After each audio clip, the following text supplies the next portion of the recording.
Bienvenue dans le RPG Week, full joyeux de compteurs qui s'annulent. Donc, cette fois-ci, pour le RPG Week, Bruno nous demande de raconter une anecdote du Festival Draconis. Je parle bien entendu du Festival de jeux de rôle du début de mars au Cégep du Vieux-Montréal.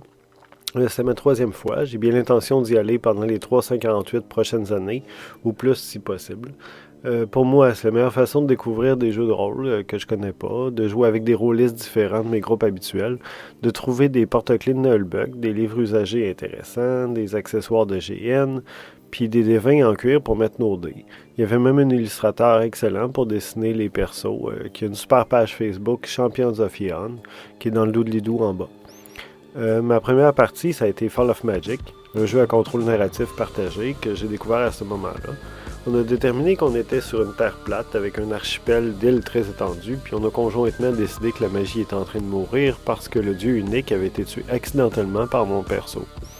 Je joue un barde félin, mi-chat, mi-humain, style ménestrel très cute, mignon kawaii, comme dans les jeux vidéo Ni no Kuni ou les studios Ghibli. Mon perso essayait de s'enfuir, puis il pleurait la mort du dieu qui l'a tué à cause d'une mélodie instrumentale trop chaotique sur sa harpe. La mort du dieu, ça faisait que toute l'eau du royaume était en train de couler dans le vide par les bords de notre planète qui était comme en forme d'assiette. Plus tard, on a déterminé que cette harpe, ma harpe dans le fond, était enchantée par un groupe de sorciers. Puis notre quête nous a mené à changer les cordes de la harpe, puis de voyager dans le temps avant la mort du dieu pour que je fasse une mélodie qui transformerait le dieu sans le tuer. La dame que j'accompagnais, pour sa part, a joué un petit cochonnet avec des ailes, très cute aussi, une sorte d'agent du dieu, puis elle avait plusieurs pouvoirs pour l'aider dans sa tâche, dont celui d'être en contact télépathique avec les 9 autres agents sur la planète. C'est très créatif. Là. Mais à un moment, on a fait un rituel pour qu'il mouille, pour prévenir la sécheresse qui commençait d'une part, mais aussi pour s'assurer que l'élémentaire d'eau, qui était un autre joueur, souffre pas trop. Mais mon perso voulait noyer sa peine de toutes les manières, donc mélanger du miel avec le rituel pour faire pleuvoir de l'hydromel. La créature cute, le petit cochonnet, il s'est transformé en dragon. Puis un dragon assez fâché. Mon perso était vraiment sous, puis il pleurait la mort du dieu. Puis l'élémentaire d'hydromel, il devenait de plus en plus grand, de plus en plus majestueux, particulièrement quand il a pris feu à cause du souffle du dragon. En somme, c'était une partie épique dans laquelle il s'est passé 1 million de choses en peu de temps. En fait, 3 heures, puis j'ai eu l'impression d'une game d'une... On n'aurait pas fait autant de choses dans une game d'une semaine, dans un autre jeu. Là. Je recommande vivement ce jeu. Ça demande vraiment pas de préparation. Ça peut être joué avec n'importe qui. Même des enfants, ils comprendraient le concept très rapidement. Il n'y a pas de règles très... Il n'y a pas vraiment de règles en fait, là. Fait que c'est vraiment intéressant pour ça. Là. C'est un jeu à séance unique. Ça laisse de très beaux souvenirs. Là. C'est pas quelque chose que je jouerais à chaque semaine, mais vraiment une fois par année, ça vaut vraiment la peine ce genre de jeu-là. Là. Ensuite, on a joué au scénario d'Omniscience, qui est le jeu de Christophe, mené par François Letarte, 2 noms que vous connaissez certainement à cause de leur chaîne Pilule Rouge et JDR-D30, respectivement. C'est un jeu post-apocalyptique dans lequel le seul espoir de l'humanité réside chez les gens qui ont des visions du futur. On nomme ces gens-là des connectés. En fait, on devait visiter un vaisseau fraîchement écrasé sur une partie de notre ville avant que les envahisseurs reviennent le chercher. Il y a eu plusieurs péripéties. Il y a eu des tirs de blaster, une gang de fuckers qui essayaient de prendre notre loot. J'ai terminé avec un os qui sortait de mon genou, puis un autre des PJ est mort. Je dirais donc que François n'est pas un omniscient qui nous plonge dans la ouate, puis le dé identique à ceux du système fou n'a pas été très clément avec nous. Puis l'univers de ce jeu n'est pas vraiment fait pour les bisounours. Là. J'ai adoré ma partie, en fait. Je trouve que le système de jeu est très intéressant, sauf qu'il y a quelques petits trucs qui nous ont échappé, je pense. Là. Le fait que les personnages soient pas des soldats, mais des gens qui ont des visions, qui décrivaient un décor ou une situation, ça me semblait pas très avantageux pour réellement nous opposer aux envahisseurs. En fait, si on avait été des agents spéciaux ou des mercenaires, on aurait pu faire des tactiques, utiliser des explosifs, tenter des embuscades, utiliser du matos high-tech. Mais là, nos visions nous ont vraiment pas aidés. Au contraire, on aime bien décrire des situations tendues ou dangereuses qui nous mettent dans la merde. peut-être qu'on a mal compris comment les utiliser pour nous donner un avantage, parce que là, on n'a pas fait grand-chose que des soldats auraient mieux fait. J'ai pas l'impression qu'on aurait survécu encore très longtemps. Puis, considérant qu'on est revenu avec un mort en plus, une jambe en moins, puis aucun loot, je pense pas que les villageois nous auraient fait confiance pour une autre mission. Si je rejoue à ce jeu-là, ce qui serait vraiment intéressant, là, je vais faire en sorte que toutes mes visions soient à notre avantage, avec un tas de coïncidences qui implique un contrôle quasi surnaturel sur la scène. On peut décider que dans la scène, il y a des armes ou de la high-tech alien qui peut grandement nous aider. Là. Ça a donc été un scénario très formateur, puis on va garder une bonne leçon, puis des bons souvenirs de tout ça. Enfin, ma dernière partie, ce fut Vampire, Night of the Laughing Dead.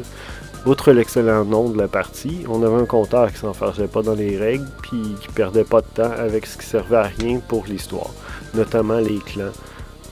C'est là que j'ai vu que finalement, Vampire peut être très complexe pour les non-initiés, puis si on explique trop, ben on va juste faire le tour du sujet, puis on n'aura pas le temps de jouer. Il y a trop de lexique, trop de données à comprendre pour un non-initié dans une partie en convention. Il faut vraiment couper court à beaucoup de choses. Donc l'idée de jouer le staff vampire d'un bar sur Sainte-Catherine, qui doit faire face à une invasion de joueurs de grandeur nature, LARP, puis de wannabe vampires, ça avait tout le potentiel pour être hilarant. Je m'étais imaginé tourmenter les petits mortels puis avoir du fun à leurs dépens, surtout que j'ai pris le concierge Nosferatu comme perso, et donc personne ne pouvait me voir si je voulais pas. Notre bar, qu'on a décidé de nommer le Blue Moon, avait une thématique de lycanthrope. Alors on peut supposer qu'on était des jeunes vampires assez baveux, sans trop de retenue. Mais finalement, le gérant puis les autres ont diplomatisé avec les jeunes larpeux. Ça a été très très diplomatique, là. Autant les larpeux que la police ou tout le monde en fait. En somme, ils ont bien compris le principe de la mascarade, mais il y a eu peu d'usage de discipline ou de moments ridicules. À part, en fait, mon Nosferatu, il était dans un costume de loup-garou, puis je m'imaginais très bien apparaître devant un larpeux qui a du fun pour enlever mon masque puis lui montrer à quel point la réalité dépasse la fiction. Mais finalement, je me suis pas rendu là. Je dirais donc que la game était bonne, le compteur aussi, les joueurs aussi étaient très bons, là, mais j'ai l'impression qu'on aurait eu encore plus de fun si on avait joué des sabbats sans trop se soucier de la mascarade. Dans ce cas-ci, on a l'impression d'avoir joué le staff d'un bar, pas mal. Mais mention spéciale au compteur, je pense qu'il s'appelle Mathieu, pour son excellent épilogue qui est écrit le lendemain sur Facebook.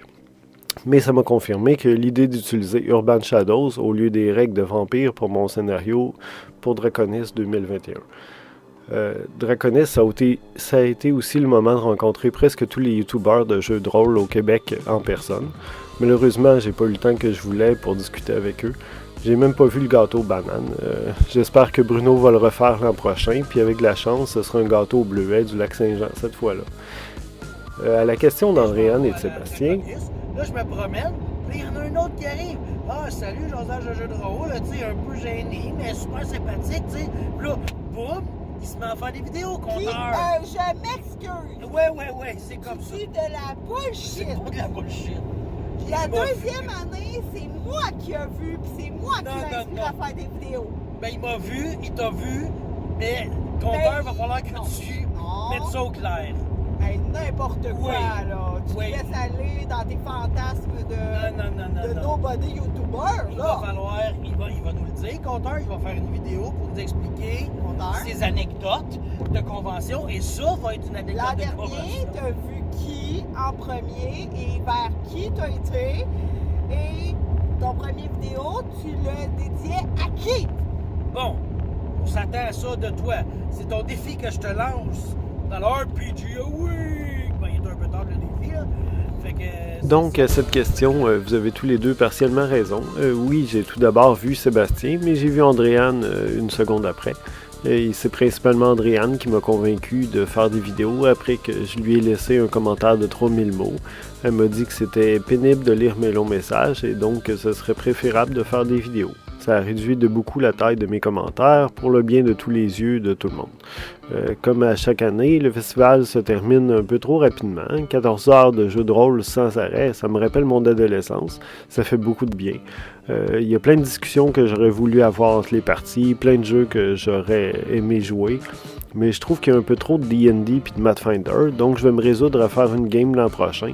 Urban Shadows, très probablement. J'ai pas la possibilité d'y aller plus d'une journée, mais j'appuie toute motion qui ferait du samedi Draconis une journée de 56 heures. C'est pas tant demandé une fois par année d'avoir une planète zen qui prenne son temps pour tourner.